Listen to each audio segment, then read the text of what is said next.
अपनी बेटियों के सिंदूर का बदला लेने का जो वचन दिया था,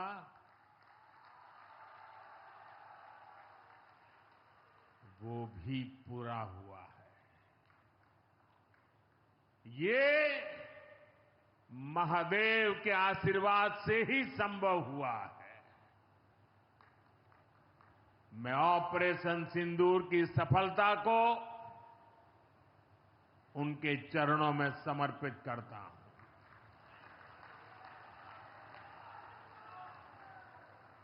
साथियों,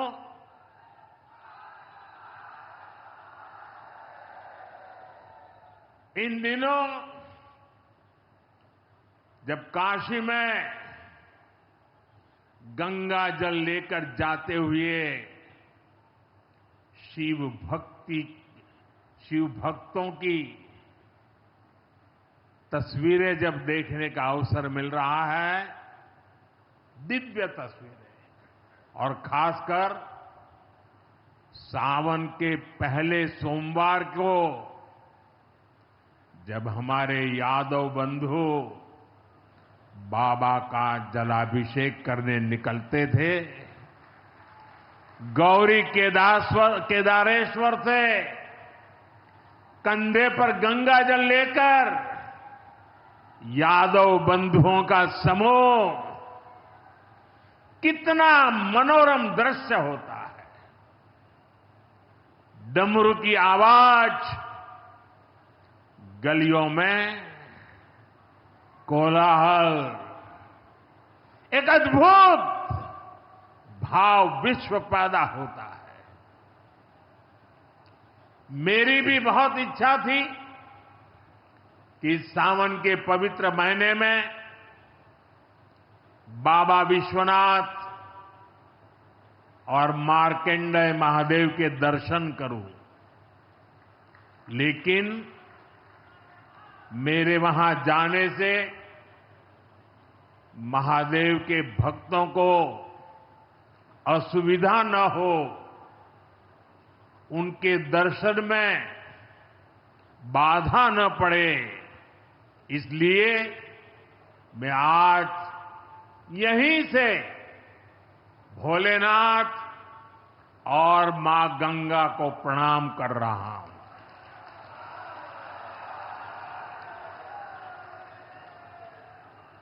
हम सेवापुरी के ई मंच से बाबा काशी विश्वनाथ के प्रणाम करत है। नमः पार्वती पते हर हर महादेव।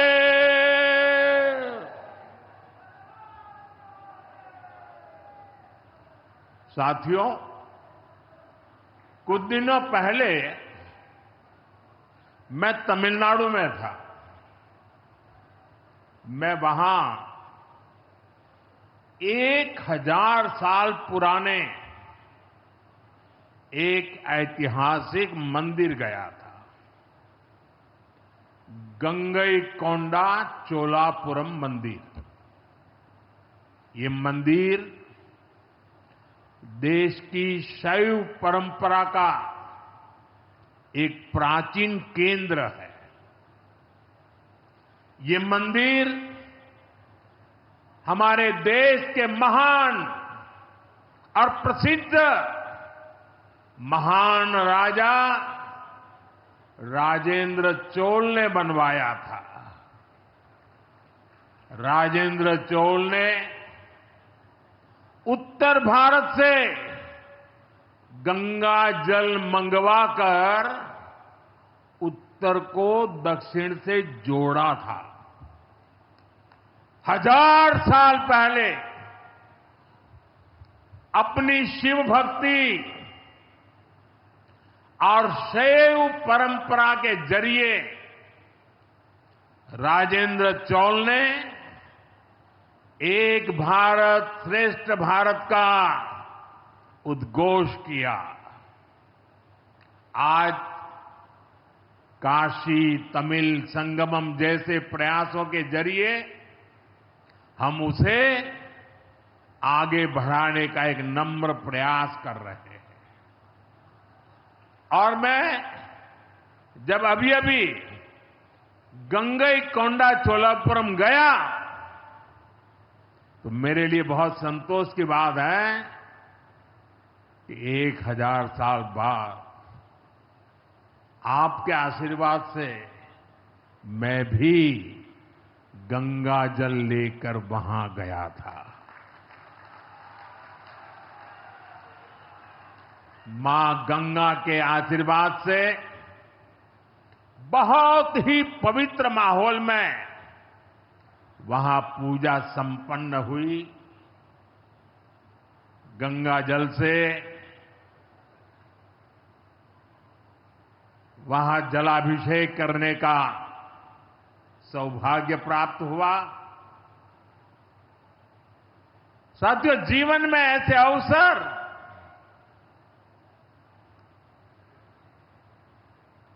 बहुत प्रेरणा देते हैं। देश की एकता की हर बात नई चेतना जगा देती है और तभी तो ऑपरेशन सिंदूर सफल होता है।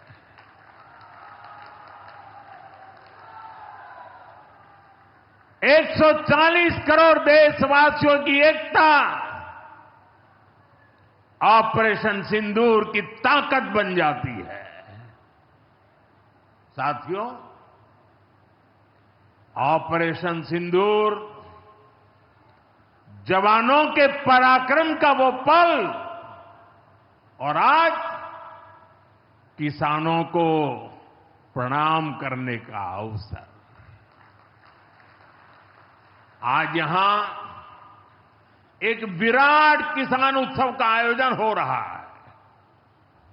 देश के 10 करोड़ किसान भाइयों बहनों के खातों में 21,000 करोड़ रुपए पीएम किसान सम्मान निधि के रूप में भेजे गए हैं। और जब काशी से धन जाता है ना, वो तो अपने आप प्रसाद बन जाता है।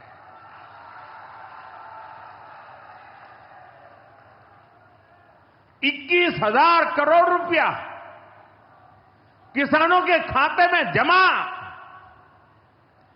साथियों, आज यहां भी 2,000 करोड़ रुपए से ज्यादा की विकास परियोजनाओं का लोकार्पण और शिलान्यास भी हुआ है।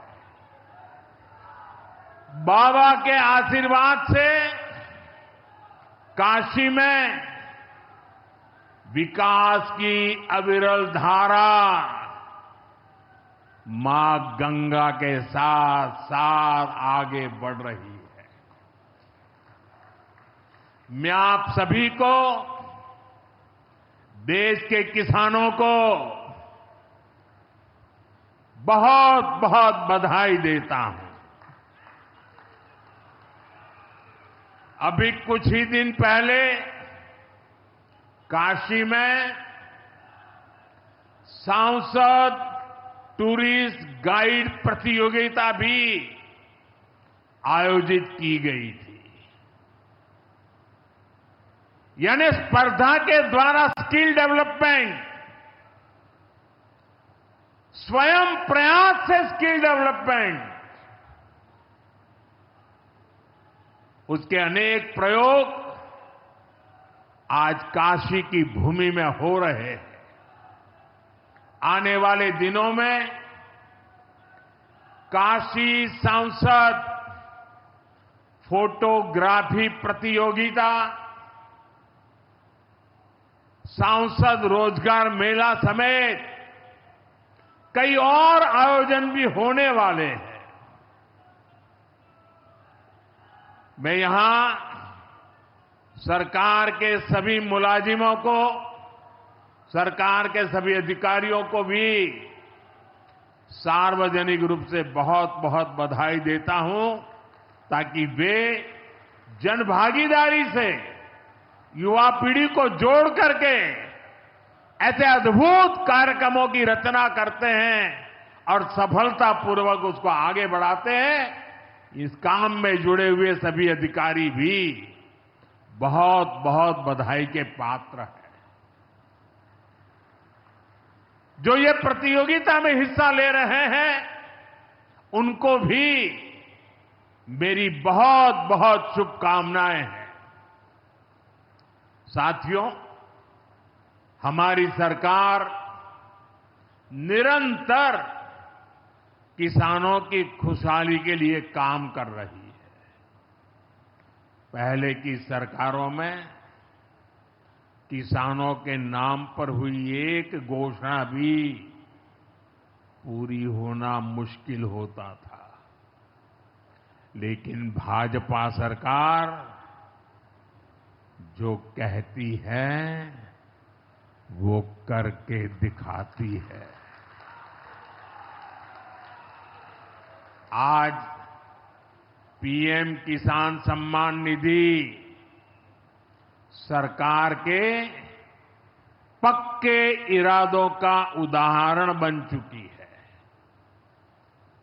भाइयों बहनों, आपको याद होगा 2019 में जब पीएम किसान सम्मान निधि शुरू हुई थी, तब सपा, कांग्रेस जैसे विकास विरोधी लोग, विकास विरोधी दल कैसी कैसी अफवाहें फैला रहे थे, लोगों को गुमराह कर रहे थे, किसानों को उलझन में डालते थे। कोई कहता था मोदी भले योजना लाया, लेकिन 2019 का चुनाव जाएगा, ये सब बंद हो जाएगा। इतना ही नहीं, मोदी ने जो पैसा अभी जमा किया है ना, वो भी वापस निकाल देगा। कैसा झूठ बोलते हैं। और यही देश का दुर्भाग्य है कि निराशा की गर्त में डूबा हुआ विरोधी मानसिकता वाले लोग ऐसी ही झूठी सच्चाई को लेकर के जी रहे हैं। ये सिर्फ किसानों से, देश के लोगों से झूठ बोल सकते हैं। आप मुझे बताइए, क्या इतने वर्षों में कभी एक भी किस्त बंद हुई क्या? पीएम किसान सम्मान निधि बिना ब्रेक के जारी है। आज तक 4.25 लाख करोड़ रुपए, आंकड़ा याद रखना, 4.25 लाख करोड़ रुपए किसानों के खाते में भेजे जा चुके हैं। जरा आप मेरे साथ बोलेंगे कितने? 4.25 लाख करोड़। कितने? कितने? कितने? और ये 4.25 लाख करोड़ इतने रुपये किसके खाते में जमा किए? किसके खाते में जमा किए? मेरे किसान भाई बहनों के खाते में जमा किए। यहां यूपी के भी करीब 2.5 करोड़ किसानों को इसका लाभ मिला है। यूपी में किसानों को इस योजना के 90,000 करोड़ रुपए से ज्यादा भेजे गए हैं। इतना ही नहीं, मेरी काशी के किसानों को भी करीब करीब 900 करोड़ रुपए मिले हैं।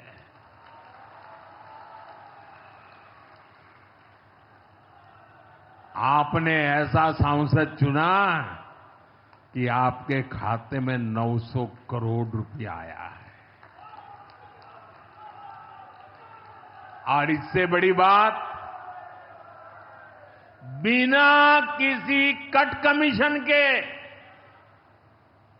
कोई बिचौलिया नहीं, कोई कट नहीं, कोई कमीशन नहीं, कोई पैसे की हेरा फेरी नहीं। सीधे ये पैसे किसानों के खाते में पहुंचे हैं।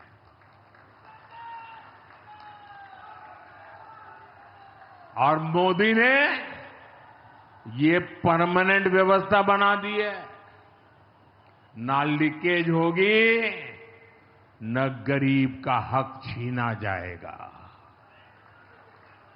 साथियों, मोदी के विकास का मंत्र है,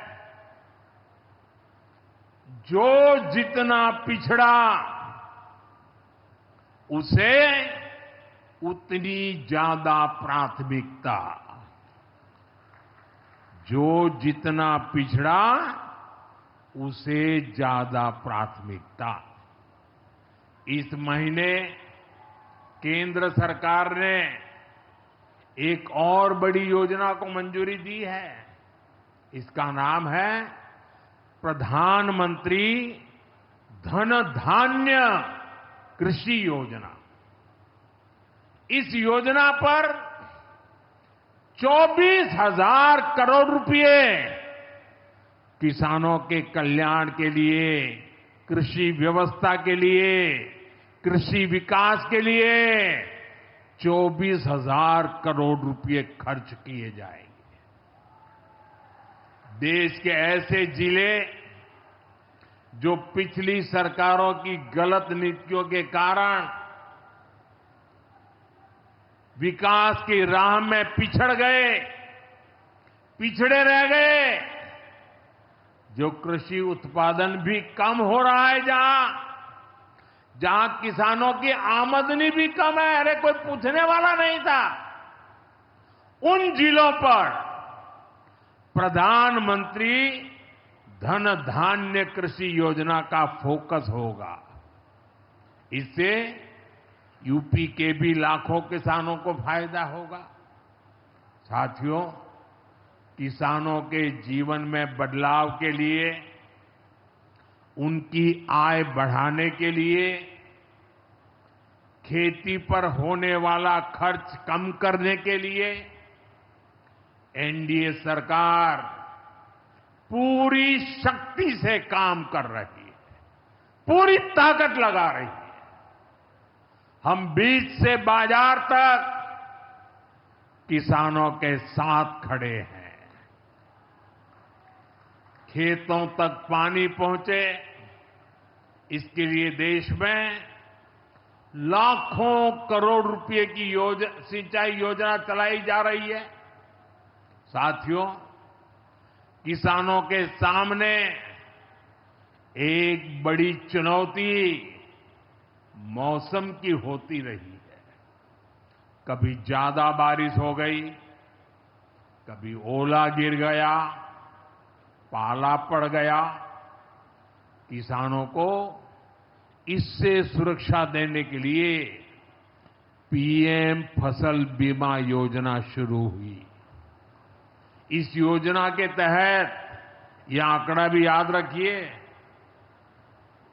इस बीमा योजना के तहत अब तक 2.25 लाख करोड़ रुपए, 2.25 लाख करोड़ रुपए से ज्यादा का क्लेम किसानों को दिया जा चुका है। बीमा के माध्यम से 2.25 लाख करोड़ रुपया। कितना बताएंगे? कितना? 2.25 लाख करोड़ रुपया। साथियों, हमारी सरकार यह भी सुनिश्चित कर रही है कि आपको आपकी फसल की सही कीमत मिले। इसके लिए फसलों की एमएसपी में रिकॉर्ड वृद्धि हुई है। धान और गेहूं जैसी प्रमुख फसलों की एमएसपी भी बढ़ाई गई है।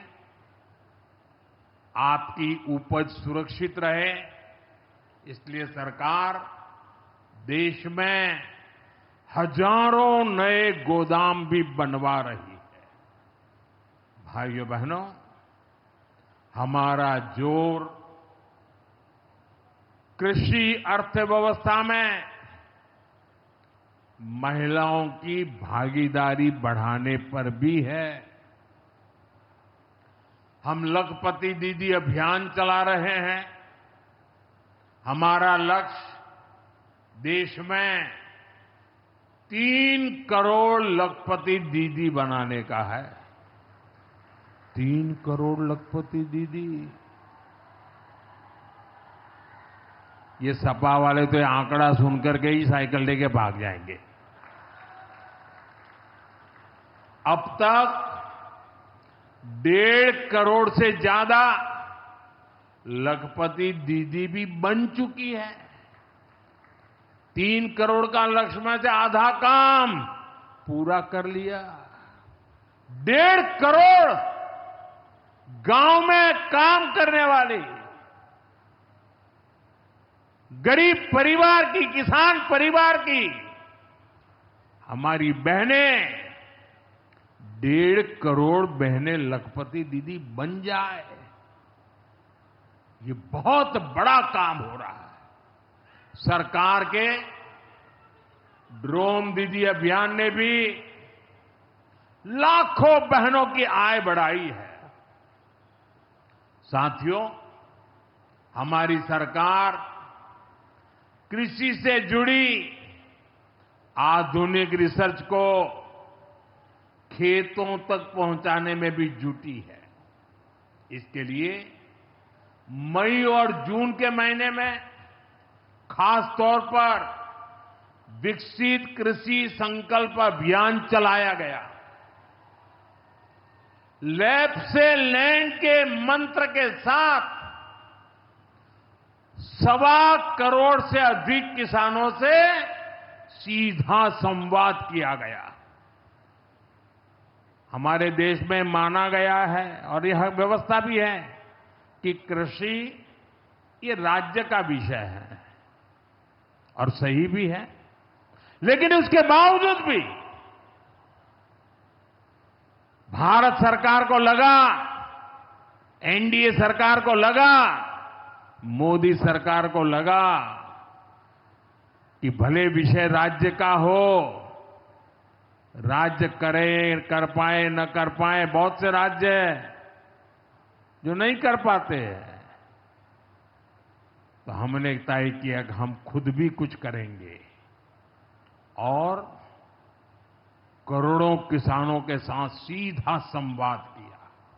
साथियों, केंद्र सरकार की योजनाओं का लाभ